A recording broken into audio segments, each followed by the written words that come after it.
Nazdar rockeři, rockerky, kytaristi, kytaristky a nebo jenom příznivci kytarového zvuku. Zdravím vás u sledování dalšího dílu o opravách kytarových zesilovačů. Tentokrát tady mám zajímavý aparát, je to kombo od firmy HH Electronics, něco podobného, jak byl Jazz Chorus, co jsem měl v minulém díle, myslím tím jakoby zvukově, ne provedením.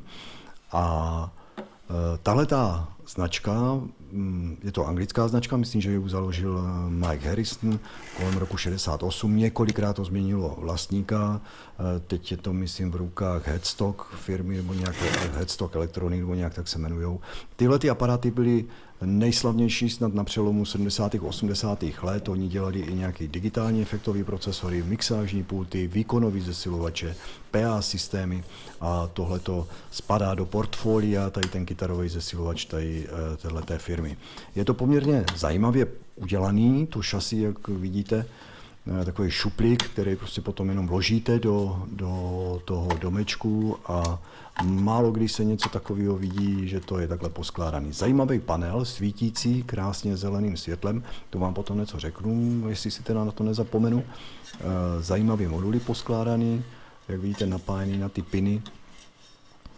Ale tenhle ten zesilovač byl poměrně v super stavu, krásně čistý. Tady vidíte měření kondenzátoru a k tomu bych vás na v rychlosti řekl, i když uvidíte, jak je ve špatném stavu, v podstatě už vytečený, přesto má plnou kapacitu. Takže já vždycky varuju ty kondenzátory, když je to takhle starý, nehleďte na to, že to změříte a ta kapacita je ještě ucházející, nelí plná, vždycky ty kondenzátory vyměníte. Měl jsem poměrně velký problém, abych tam zehnal tyhle ty potenciometry, protože jsem teda potřeboval s těma dlouhýma oskama a ještě D profil. Já jsem strávil snad 3-4 dny u katalogu, než jsem, co dodávají jako elektroniku u firem, než jsem něco takového sehnal. A přece myslím, že to ani snad neseženu. Pak jsem to teda nějakým způsobem objednal a suprový fakt potenciometry úplně nádherně chodí a dokonce jsou anglický originál, jo? Takže z toho jsem měl obrovskou radost. No a tady vidíte ten kondenzátor, v jakým je stavu. Kdy teda, jak bylo vidět, tak měl fakt plnou kapacitu, ale přesto teda je takhle zdevastovaný. Jo, takže pozor na to, borci, jestli někdo si to budete měnit, ty kondíky, nebo ne měníte, jde o to, že si je změříte a zjistíte, že má plnou kapacitu a je vám třeba líto do toho investovat, anebo si myslíte, že ty starý byly lepší, tak je tam necháte a ono to potom necháte to na chvilku stát, půl roku, nebo dejme tomu, já nevím, i kratší dobu, pak to zapnete a oni vám vystřelí. Je potřeba vždycky dávat velmi kvalitní kondenzátory a na 105 stupňů, protože se to tam hřeje, ta teplota tam je poměrně vysoká, takže je to dobré tam dávat ty lepší, nebo v podstatě ty nejlepší FTčka, nebo tady ty Melory, jsou taky výborný. Jo? Takže nešetřete na materiálu nikdy. Ty potenciometry jsou fakt dobrý. Já jsem jenom zkrátil osičky, protože jsem si vzal 50kový, protože je to plastový, takže to krásně šlo zaříznout, zapravíte. Krásný two-way chod, takže já jsem byl spokojený. Mně se to fakt podařilo, teda, že jsem zehnal dobrou náhradu, protože ty originál, ty velký, tady vlastně ten jeden vidíte, ten jsem tam nechal, to je ten původní, ten mi ovládal jenom reverb a tu hodnotu jsem neměl. Potom bylo potřeba vyměnit teda ještě jednu jackovou samici. Samozřejmě nějaká kontrola, nějaká očista, našupáte to potom zpátky a zapájíte a po nějaké kontrole, pak jsem všechno ještě proměřil, samozřejmě napětí, aby tam sedělo, výkonový tranzistory se měří a musí to hrát. Tak jak jsem říkal, poměrně zajímavý, to šasí je udělaný.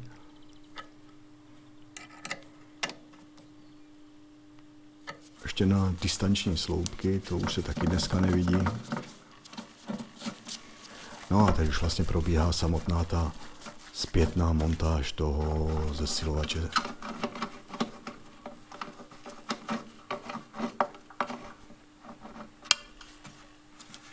Je to dvojkanál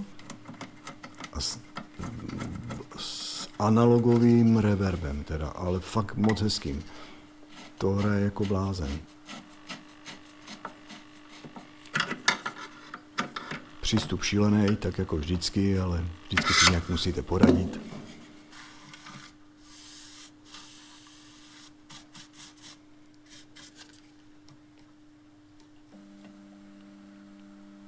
Jo, a tohle ten svítící panel.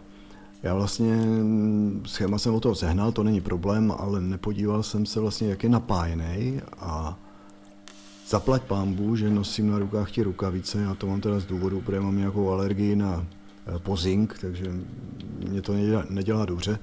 A v těch drátech, nebo ten panel je napájený přímo ze síťového trafa, ty brďo. Takže já jsem to tam zapájel, pak jsem to otestoval, držel jsem to v rukách, no zaplať pánbůh teda, že mi to nefláklo, no.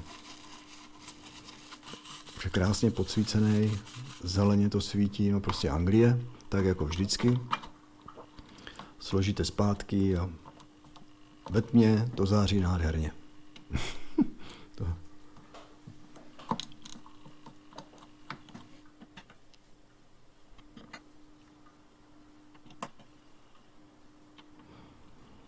Tak jako všechny ty aparáty z té staré doby, krásné knoflíky, no samozřejmě zase nějaká očista, tak jako vždycky, vysátí grilu.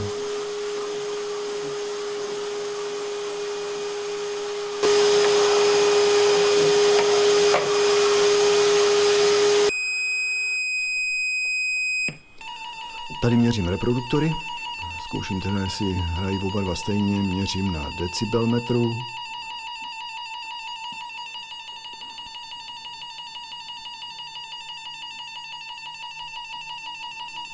Žádný problém tam nebyl, takže bylo vidět, že nemyslím si, že by byli opravovaní, ale hráli hezky.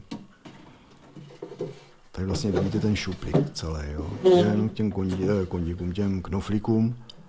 To prostě byla ještě tenkrát ta stará výroba, no. Že si s tím fakt pohráli ti designéři, dneska je to všechno stejný. Jeden výrobce, většinou z Číny.